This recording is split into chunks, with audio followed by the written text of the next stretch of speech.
Hello everyone. आज के इस वीडियो में हम मई माह में जितने भी इम्पोर्टेंट करंट अफेयर्स के क्वेश्चन रहे हैं उनको डिस्कस करेंगे और उनके बारे में डिटेल से जानेंगे, जो कि आने वाले एग्जाम के लिए काफ़ी हेल्पफुल और इम्पोर्टेंट भी हैं। तो चलिए स्टार्ट करते हैं। तो आप सभी लोग जो है कमेंट बॉक्स में ज़रूर बताएं कि आपके कितने क्वेश्चन सही हुए हैं। तो पहला क्वेश्चन है, हाल ही में रीस्टार्ट कार्यक्रम किसके द्वारा लॉन्च किया गया है? तो देखिए भी इस कार्यक्रम को जो है आंध्र प्रदेश गवर्नमेंट के द्वारा लॉन्च किया गया है। इस कार्यक्रम की अगर हम बारे में बात करें तो इसका जो उद्देश्य है वो एमएसएमई क्षेत्र के लोगों को रोजगार प्रदान करना तथा कम ब्याज दर पर उनको ऋण प्रदान करना इसका मेन उद्देश्य था। अगला प्रश्न है, हाल ही में राजीव गांधी किसान न्याय योजना किस राज्य सरकार ने लॉन्च की है? तो देखिए भी हाल ही में इस योजना को जो है छत्तीसगढ़ गवर्नमेंट द्वारा लॉन्च किया गया है। अब इस योजना के बारे में अगर हम बात करें तो इसके तहत जो है किसानों को धान की फसल के लिए पहली किस्त के रूप में 1500 रुपए प्रदान किए गए हैं। अगला प्रश्न है, हाल ही में ई विद्या कार्यक्रम किसके द्वारा लॉन्च किया गया है? तो देखिए इस कार्यक्रम को जो है भारत सरकार के द्वारा लॉन्च किया गया है और इसका जो उद्देश्य है वो कोविड-19 से प्रभावित हो रहे शिक्षा को बेहतर बनाने के लिए छात्रों को घर पर ही ऑनलाइन माध्यम से पाठ्यक्रम को उपलब्ध कराना है, और जो कि 1 से 12वीं तक के छात्रों के लिए किया गया था। अगला प्रश्न है, हाल ही में होप पोर्टल किसके द्वारा लॉन्च किया गया है? इंपॉर्टेंट क्वेश्चन है। तो देखिए इस पोर्टल को जो है उत्तराखंड के द्वारा लॉन्च किया गया था। अब इसके बारे में हम जान लेते हैं। तो इसका जो उद्देश्य है वो राज्य एवं राज्य से बाहर काम कर रहे प्रवासी मजदूरों को स्वरोजगार के अवसर उपलब्ध कराना इसका मेन उद्देश्य था। अगला प्रश्न है, हाल ही में प्रवासी राहत मित्र ऐप किसके द्वारा लॉन्च किया गया था? तो देखिए ये भी इम्पोर्टेंट क्वेश्चन है। यह जो है उत्तर प्रदेश गवर्नमेंट की द्वारा लॉन्च किया गया था। अगला प्रश्न है, हाल ही में हर्बल रोड्स प्रोजेक्ट किस राज्य सरकार ने लॉन्च की है? तो देखिए इस पोर्टल को भी और इस प्रोजेक्ट को भी उत्तर प्रदेश गवर्नमेंट के द्वारा लॉन्च किया गया था। अब इसके बारे में हम जान लेते हैं कि आखिर ये लॉन्च किया क्यों गया था। तो उत्तर प्रदेश सरकार ने राज्य में 800 किलोमीटर सड़क में इस प्रोजेक्ट को लागू करने का निर्णय लिया है। इसके तहत सड़क के दोनों ओर औषधि पौधों का रोपण किया जाएगा, तो इसी के लिए जो है इसको लॉन्च किया गया था। अगला प्रश्न है, हाल ही में आयुष कवच एप्लीकेशन किस राज्य सरकार ने लॉन्च की है? तो देखिए इस एप्लीकेशन को भी उत्तर प्रदेश गवर्नमेंट ने ही लॉन्च किया हुआ था। और इसके बारे में अगर हम बात करें तो इसका उद्देश्य नागरिकों को कुछ अवयवों के औषधीय गुणों के बारे में जानकारी प्रदान करना ताकि स्वास्थ्य उपचार में सहायता मिल सके, इसीलिए इसको लॉन्च किया गया था। अगला प्रश्न है, हाल ही में श्रम सिद्धि अभियान किस राज्य सरकार ने लॉन्च की है? तो देखिए जो श्रम सिद्धि अभियान है जिसको जो है मध्य प्रदेश गवर्नमेंट के द्वारा लॉन्च किया गया था। अब इसके बारे में अगर हम बात करें तो इसके तहत अकुशल मजदूरों को मनरेगा के तहत तथा श्रमिकों को उनकी योग्यता के अनुसार काम दिया जाएगा। अगला प्रश्न है, हाल ही में रोजगार सेतु योजना किस राज्य सरकार ने लॉन्च की है? तो देखिए इस योजना को भी मध्य प्रदेश गवर्नमेंट के द्वारा ही लॉन्च किया गया है। अब इसके उद्देश्य की अगर हम बात करें तो प्रवासी श्रमिकों को रोजगार प्रदान करना इसका मेन उद्देश्य था। अगला प्रश्न है, हाल ही में संकल्प योजना की शुरुआत किसके द्वारा की गई थी? तो देखिए ये इंपॉर्टेंट क्वेश्चन है। जो संकल्प योजना है इसकी शुरुआत जो है मध्य प्रदेश गवर्नमेंट के द्वारा ही की गई थी। और इसके उद्देश्य की अगर हम बात करें तो इसका उद्देश्य जरूरतमंद बुजुर्गों को 24 घंटे सहायता प्रदान करना इसका मेन उद्देश्य था। अगला प्रश्न है, हाल ही में सुरक्षित दादा दादी और नाना नानी अभियान किसके द्वारा लॉन्च किया गया है? तो देखिए यह जो अभियान है वो है नीति आयोग के द्वारा इसकी शुरुआत की गई थी। तो नीति आयोग के बारे में आपको पता होगा। देखिए अगर मैंने दो ऑप्शन लिखे हुए योजना आयोग, तो आपको पता होगा नीति आयोग का पूरा नाम क्या है? योजना आयोग। योजना आयोग के स्थान पर ही नीति आयोग की स्थापना की गई थी। और नीति आयोग की स्थापना कब की गई थी? तो 1 जनवरी 2015 में। और वर्तमान में नीति आयोग के अध्यक्ष कौन है? तो भारत के जो प्रधानमंत्री होते हैं वर्तमान में वही नीति आयोग के अध्यक्ष होते हैं। और एक इम्पॉर्टेंट क्वेश्चन नीति आयोग से और पूछा जाता है कि नीति आयोग के सीईओ कौन है? तो अमिताभ कांत जो है नीति आयोग के सीईओ हैं। तो आप ये नीति आयोग के बारे में इतना याद रखिएगा।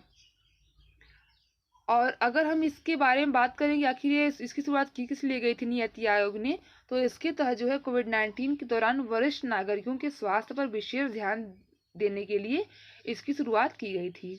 अगला प्रश्न है, हाल ही में निगाह योजना किस राज्य सरकार ने लॉन्च की है? तो देखिए ये जो योजना है वो हिमाचल प्रदेश गवर्नमेंट के द्वारा लॉन्च की गई थी और हिमाचल प्रदेश के द्वारा इस लॉन्च की गई थी। तो हम पहले बात कर लेते हैं कि आखिर इस योजना की शुरुआत की किस लिए गई थी। तो इसका जो उद्देश्य है वो स्वास्थ्य कर्मी और आंगनबाड़ी जुआली जो होती हैं उनके द्वारा जो है परिवार के सदस्यों को जागरूक करके जो दूसरे राज्यों से लोग आ रहे हैं वो उनके द्वारा इनको जो है जागरूक किया जाएगा। तो इसका मेन उद्देश्य यही था। अगला प्रश्न है, हाल ही में मुख्यमंत्री शहरी रोजगार गारंटी कार्यक्रम किसके द्वारा लॉन्च किया गया है?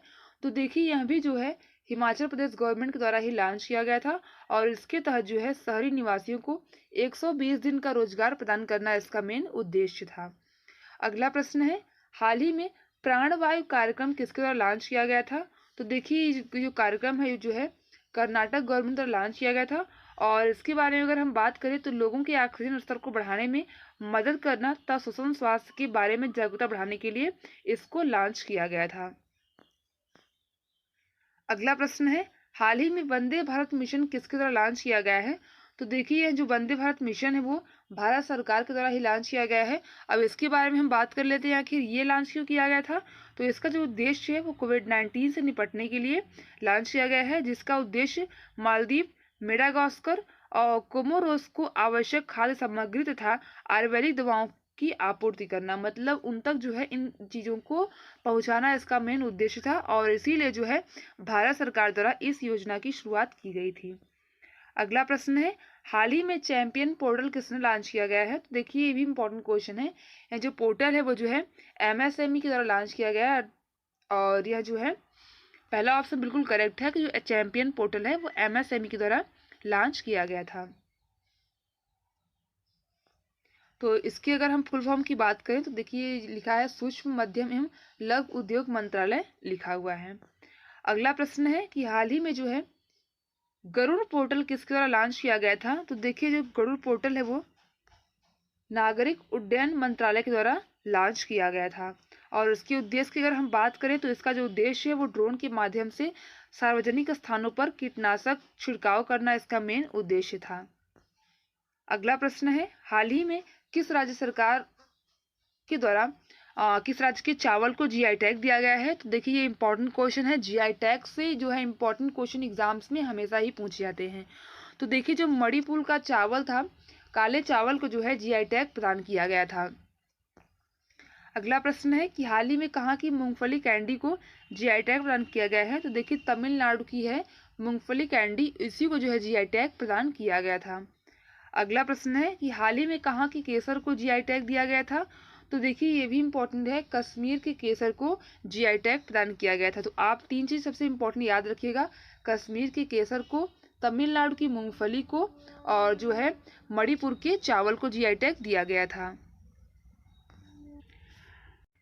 अगला प्रश्न है कि हाल ही में कहाँ की सोहराई खोर पेंटिंग को जीआई टैग प्रदान किया गया है? तो देखिए भी हाल ही में झारखंड की पेंटिंग है सोहराई खोर, उसी को जीआई टैग प्रदान किया गया है।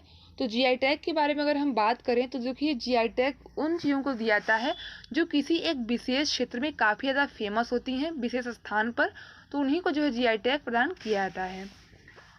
अगला प्रश्न है कि हाल ही में कहाँ के रुमाल को जीआई टैग दिया गया है? तो देखिए अभी हाल ही में तेलंगाना की रुमाल है उसको जो है जीआई टैग प्रदान किया गया है। अगला प्रश्न है कि हाल ही में रेल बैट एक रोबोट डिवाइस किसने विकसित की हुई है? तो देखिए भी हाल ही में इसको दक्षिण मध्य रेलवे के द्वारा विकसित किया हुआ है। तो अब इसके बारे में हम बात कर लेते हैं। तो इसका जो उद्देश्य है वो अस्पताल प्रबंधन के कार्यों में सहायता मिल सके तथा मरीजों के स्वास्थ्य को बेहतर देखभाल मिल सके, इसी के लिए जो है इसको लॉन्च किया गया है। अगला प्रश्न है कि हाल ही में संजीवनी नामक वाहन किसके द्वारा विकसित किया गया है? तो देखिए भी हाल ही में इस वाहन को जो है मध्य प्रदेश गवर्नमेंट के द्वारा विकसित किया गया है। अगला प्रश्न है कि हाल ही में टूर ऑफ ड्यूटी किसने लॉन्च की है? तो देखिए इंपॉर्टेंट क्वेश्चन है, एग्जाम में जरूर पूछा जाएगा। तो अभी हाल ही में इसको भारतीय सेना के द्वारा विकसित किया गया है और इसके तहत जो है युवाओं को 3 साल के लिए अधिकारी तथा सैनिक के पद पर नियुक्त किया जाएगा। अगला प्रश्न है, हाल ही में किस राज्य सरकार ने खेल को औद्योगिक दर्जा प्रदान किया गया है?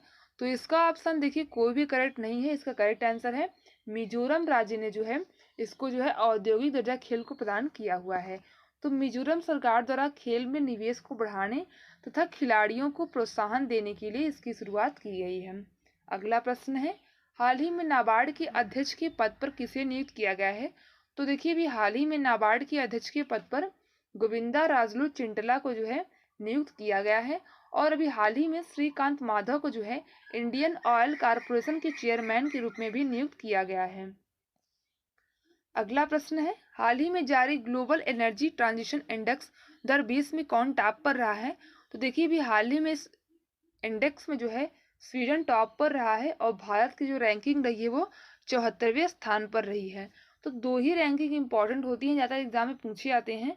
पहले तो जो टॉप पर होता है और दूसरी जो है भारत की रैंकिंग इंपॉर्टेंट होती है। अगला प्रश्न है, हाल ही में कहाँ भारतीय पुरातत्व संरक्षण विभाग की 1100 साल पुरानी शिवलिंग मिली है? तो देखिए अभी हाल ही में जो 1100 साल पुरानी शिवलिंग मिली है वो वियतनाम में पाई गई है। अगला प्रश्न है, हाल ही में किस देश ने अपनी मुद्रा को बदलने का फैसला लिया है? तो देखिए अभी हाल ही में ईरान ने अपनी मुद्रा को बदल दिया है और ईरान की पहले मुद्रा का नाम क्या था? रियाल था, जिसका नाम बदलकर अब टोमन कर दिया गया है। अगला प्रश्न है, हाल ही में किस देश ने अपनी सड़क का नाम रविन्द्रनाथ टैगोर के नाम पर रखा है? तो देखिए ये इंपॉर्टेंट क्वेश्चन है, ये भी एग्जाम्स में जरूर पूछे जाएंगे। तो अभी हाल ही में जो है इजराइल ने जो है रविन्द्रनाथ टैगोर की 159वीं जयंती पर जो है अपनी सड़क का नाम बदलकर टैगोर स्ट्रीट कर दिया गया है। तो देखिए रविन्द्रनाथ टैगोर के अगर हम बारे में बात करें तो आपको पता होगा कि ये ऐसे पहले व्यक्ति हैं भारत के जिन्होंने जो है साहित्य के क्षेत्र में नोबेल पुरस्कार पहली बार इन्हें दिया गया था। और किसके लिए दिया गया था? तो इनकी जो बुक है गीतांजलि, उसी के लिए इनको प्रदान किया गया है। अगला प्रश्न है, हाल ही में इराक के नए प्रधानमंत्री कौन नियुक्त किए गए हैं? तो देखिए अभी हाल ही में इराक के नए प्रधानमंत्री के रूप में मुस्तफ़ा अल कदीमी को जो है नियुक्त किया गया है। अगला प्रश्न है, हाल ही में ऑपरेशन समुद्र सेतु किसके द्वारा शुरू किया गया है? तो देखिए भी हाल ही में इसको जो है भारतीय नौसेना के द्वारा शुरू किया गया है। अब भारतीय नौसेना ने मालदीव में फंसे भारतीयों को वापस लाने के लिए भारतीय जहाज मालदीव भेजे थे और इसीलिए इसकी शुरुआत की गई थी। अगला प्रश्न है कि हाल ही में किस राज्य के डॉक्टर को जापान सरकार ने ऑर्डर ऑफ राइजिंग सन से सम्मानित किया हुआ है? तो देखिए इम्पोर्टेंट क्वेश्चन है। अभी हाल ही में जापान सरकार ने मणिपुर के डॉक्टर को ऑर्डर ऑफ राइजिंग सन से सम्मानित किया हुआ है। तो इन्हें ये सम्मान दिया किस लिए गया है? तो यह सम्मान जापानी संस्कृति को बढ़ावा देने, पर्यावरण संरक्षण या अपने क्षेत्र में प्राप्त उपलब्धि वाले व्यक्ति को दिया जाता है। अगला प्रश्न है, हाल ही में फोर्ब्स द्वारा जारी आंकड़ों के अनुसार विश्व में सर्वाधिक कमाई करने वाली महिला कौन बनी है? तो देखिए भी हाल ही में जो नाओमी ओसाका हैं वो सबसे ज़्यादा कमाई करने वाली विश्व में महिला बनी है। और इनकी अगर हम बात करें तो भी हाल ही में फोर्ब्स द्वारा जारी आंकड़ों के अनुसार जापान की टेनिस प्लेयर खिलाड़ी हैं नाओमी ओसाका और ये सबसे ज़्यादा कमाई करने वाली महिला खिलाड़ी बनी हुई हैं।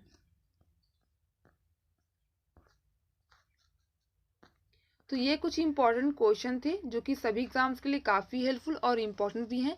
तो आप लोग ज़रूर बताइए कि आपके कितने क्वेश्चन सही हुए हैं और वीडियो को लाइक और शेयर भी ज़रूर करिएगा। Thanks for watching.